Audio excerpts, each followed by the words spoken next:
میرے محترم بزرگوں، دینی اور ایمانی بھائیوں، پچھلی آیت کے اندر یہ تذکرہ آیا تھا۔ اللہ تبارک و تعالی نے یہ حکم دیا تھا کہ جو وحی محمد عربی صلی اللہ علیہ وسلم کی طرف کی گئی، اس وحی کا تذکرہ لوگوں کے سامنے کیا جائے، یعنی قرآن مجید پڑھ کر سنایا جائے، اس کے احکامات سنائے جائے، اور ساتھ ساتھ نماز کی اقامت کا، نماز قائم کرنے کا حکم دیا گیا تھا۔ اور نماز کی ایک بنیادی خصوصیت کا تذکرہ کیا گیا تھا کہ نماز بے حیائیوں سے اور برائیوں سے روکتی ہے۔ وَلَذِكْرُ اللَّهِ اکبر، پھر یہ تذکرہ کیا گیا کہ اللہ کا ذکر بہت بڑی چیز ہے،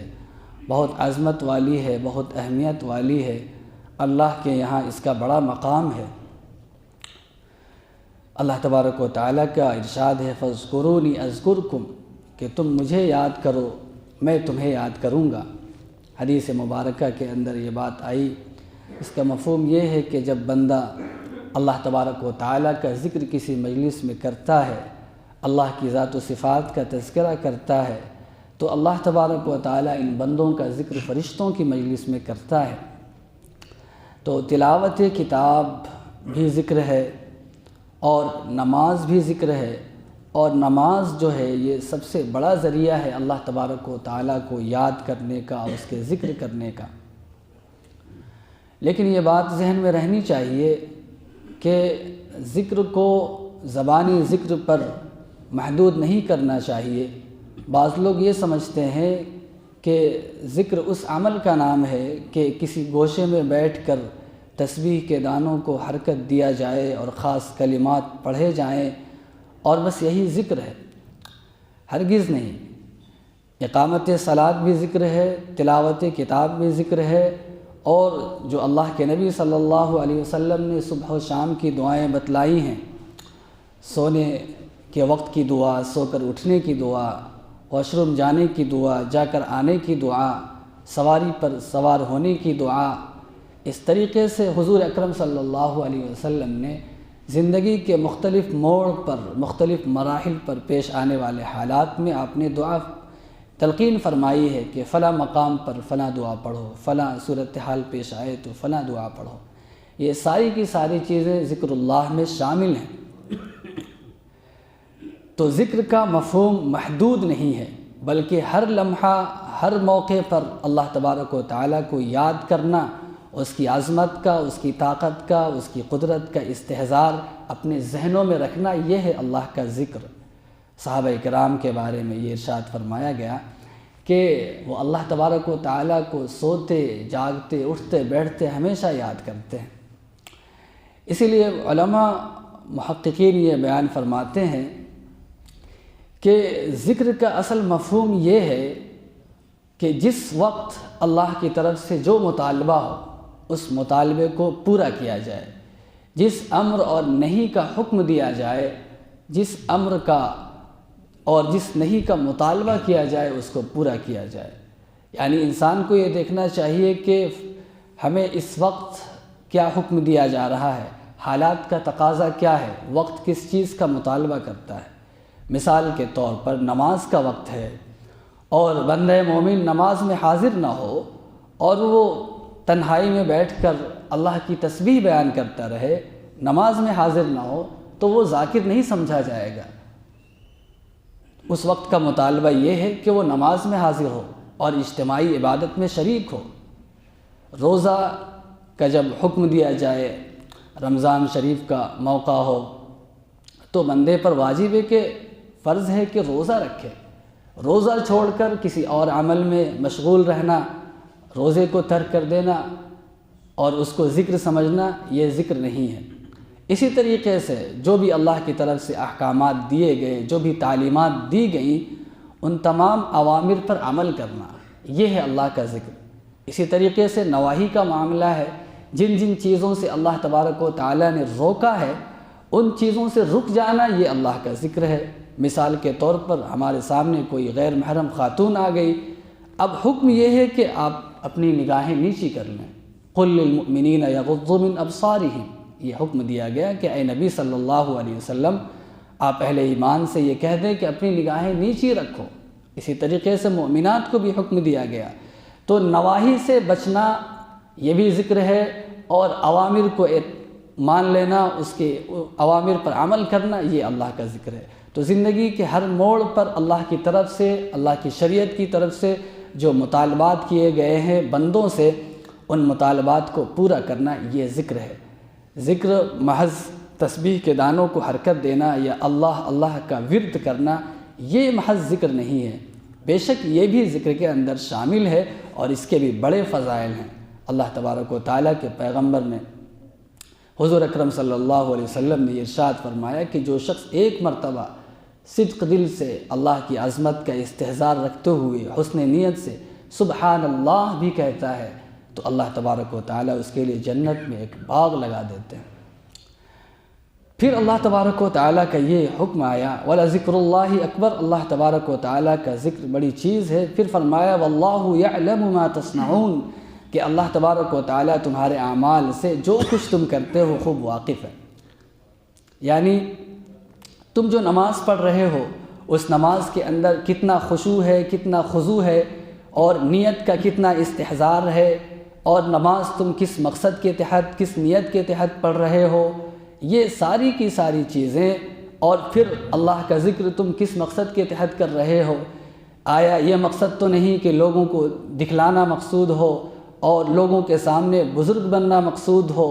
لوگوں کے سامنے اپنی عظمت کا اظہار کرنا مقصود ہو، یہ ساری چیزیں تو نہیں۔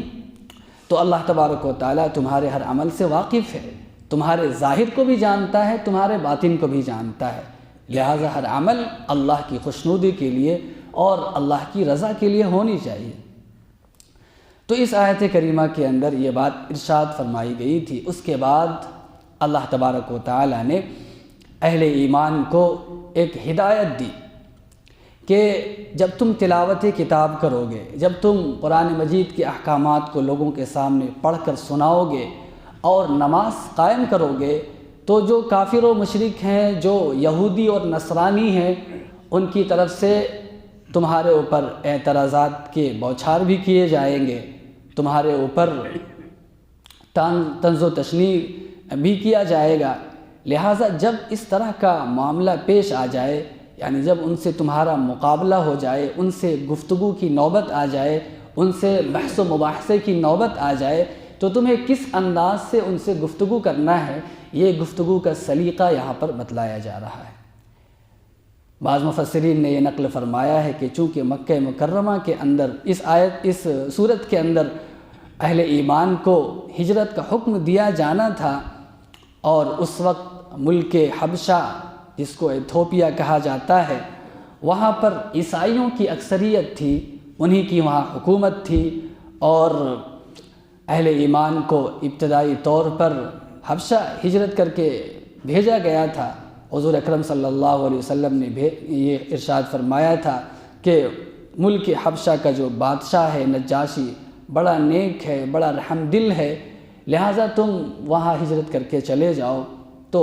کچھ صحابہ کرام 80 اور 83 کی تعداد میں پہلے مرحلے میں مسلمانوں نے حبشہ کا ہجرت کیا تھا۔ تو چونکہ وہاں ظاہر سی بات تھی کہ جب اہل ایمان وہاں جائیں گے تو ان سے ملاقات ہوگی، ان سے گفتگو کی نوبت بھی آئے گی،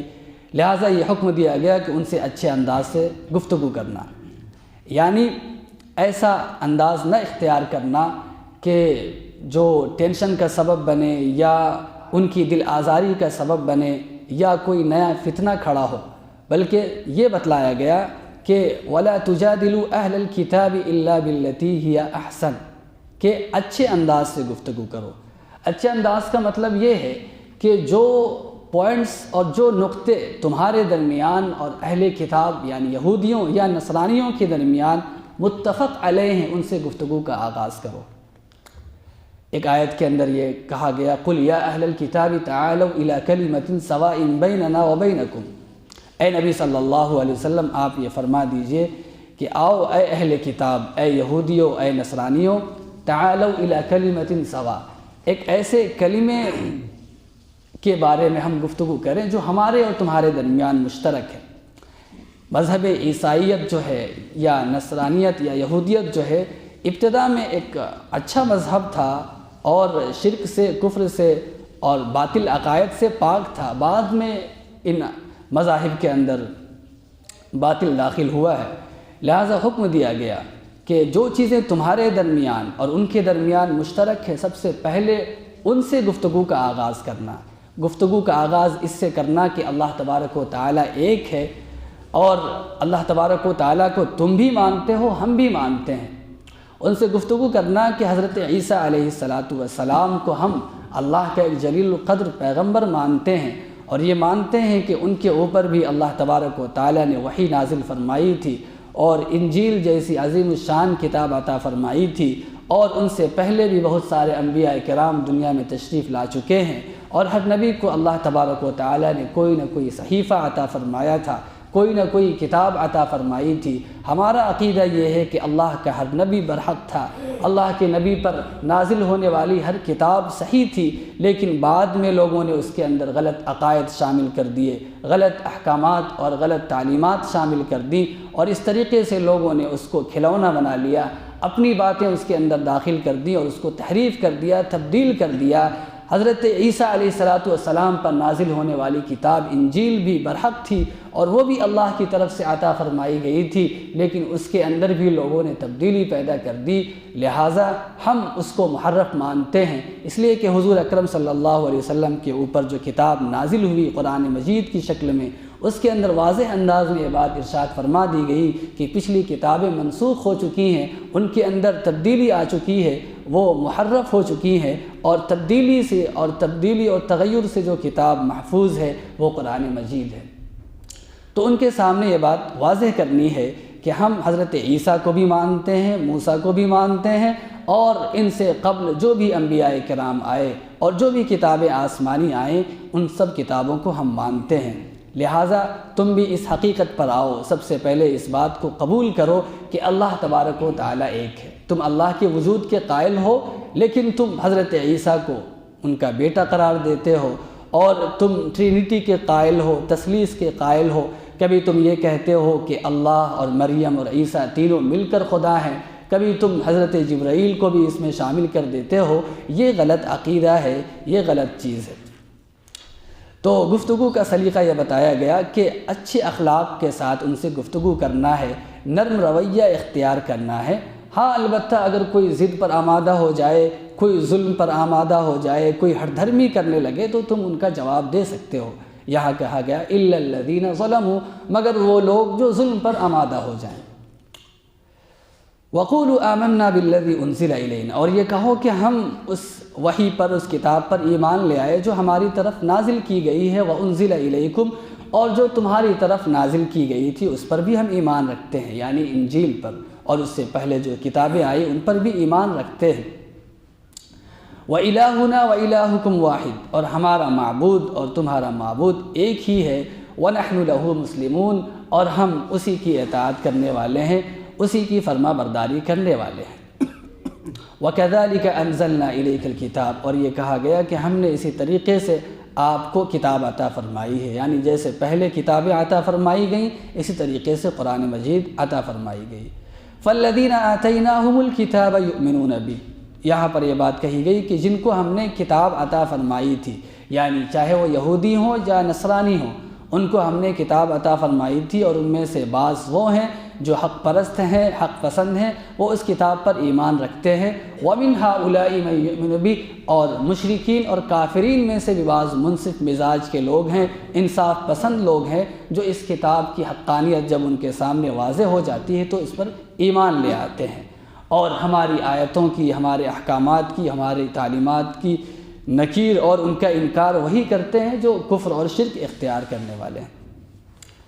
تو یہاں پر اہل کتاب سے یعنی یہودیوں سے اور نصرانیوں سے بھی، اور اگلی آیات کے اندر کافروں اور مشرکوں سے بھی گفتگو کا سلیقہ یہ بتلایا گیا کہ جو نقطہ اور جو پوائنٹس اتفاق کے ہوں، اختلافی نہ ہو، ان کو موضوع گفتگو بنایا جائے اور ان سے اپنی گفتگو کا آغاز کیا جائے اور اچھے انداز میں گفتگو کیا جائے۔ ایسی کوئی بات نہ کی جائے جو اختلاف کا سبب بن سکے اور ان کی دل آزاری کا سبب بن سکے۔